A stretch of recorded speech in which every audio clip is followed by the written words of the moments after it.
பிறந்து இன்பத்தில் வளர்ந்து இன்பத்தில் மடிந்தவன் யாரும் இல்லை. துன்பத்தில் பிறந்து துன்பத்தில் வளர்ந்து துன்பத்தில் முடிந்தவன் யாரும் இல்லை. இன்பம் பாதி துன்பமும் பாதி இரண்டும் வாழ்வின் அங்கம்.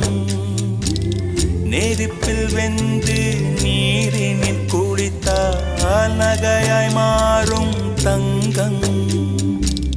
தோல்வியும் கொஞ்சம் வேண்டுமடி, வெற்றிக்கு அதுவே எணியடி.